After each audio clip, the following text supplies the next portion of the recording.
ఇప్పటికైనా రైతులందరికీ ఎలాంటి షరతులు లేకుండా 2 లక్షల రూపాయలు రుణమాఫీ చేయాలంటూ రాష్ట్ర వ్యాప్తంగా బీఆర్ఎస్ ఆందోళన చేపట్టింది. ఇందులో భాగంగా రంగారెడ్డి జిల్లా చేవేల నిర్వహించిన ఆందోళనలో బీఆర్ఎస్ వర్కింగ్ ప్రెసిడెంట్ కేటీఆర్, మాజీ మంత్రి సవితా ఇంద్రారెడ్డి, బీఆర్ఎస్ సీనియర్ నేతలు పాల్గొని ప్రసంగించారు. భారీ ఎత్తున కార్యకర్తలు తరలి వచ్చారు. ఈ సందర్భంగా కేటీఆర్ మాట్లాడుతూ ఎలాంటి కొర్రీలు కోతలు లేకుండా రైతులందరికీ రుణమాఫీ చేయాలని డిమాండ్ చేశారు.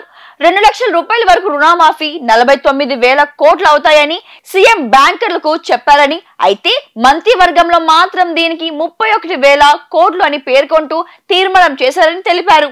అసెంబ్లీలో బడ్జెట్ ప్రవేశపెట్టినప్పుడు రుణమాఫీకి 26,000 కోట్లు కేటాయించారన్నారు.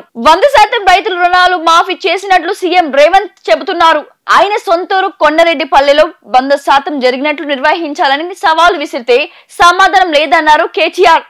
6 గ్యారంటీలు ప్రజలకు ఇచ్చిన ఇతర వాగ్దానాలు అమలుపై సమాధానం చెప్పే సత్తా లేదన్నారు. అసెంబ్లీలో ఎమ్మెల్యే సబితా ఇంద్రారెడ్డి ప్రశ్నిస్తే ఆమెను అవమానించారని మండిపడ్డారు. బీఆర్ఎస్ హయాంలో లేని సాంకేతిక సమస్యలు ఇప్పుడు ఎందుకు వస్తున్నాయని కేటీఆర్ ప్రశ్నించారు. రైతులు ఓటేసింది కాంగ్రెస్ నాయకులకు, బ్యాంక్, వ్యవసాయ అధికారులకు కాదు. రుణమాఫీ విషయంలో ఊరుకుంటే రైతు భరోసా అప్పుడు కూడా మోసం చేస్తారు. రైతులు కాంగ్రెస్ నేతలు వెంటబడి నిలదీయాలని కేటీఆర్ పిలుపునిచ్చారు. ఇది తొలి అడుగు మాత్రమేనని అన్నారు.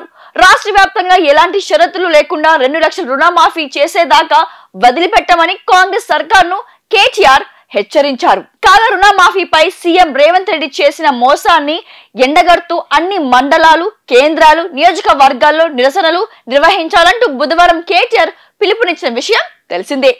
ఈ క్రమంలో రాష్ట్ర వ్యాప్తంగా బీఆర్ఎస్ నేతలు, శ్రేణులు నిరసనలు, ఆందోళనలు చేపట్టాయి. పెద్దపల్లి జిల్లాలో మాజీ ఎమ్మెల్యే దాసరి మనోహర్ రెడ్డి ఆధ్వర్యంలో రాజీవ్ రహదారిపై రాస్తా రోకో నిర్వహించి రాష్ట్ర ప్రభుత్వానికి వ్యతిరేకంగా నినాదాలు చేశారు. వరంగల్ జిల్లా గీసుకొండ మండలాల్లో తెలంగాణ తల్లి చిత్రపటానికి పరకాల మాజీ ఎమ్మెల్యే పాలతో అభిషేకం చేశారు.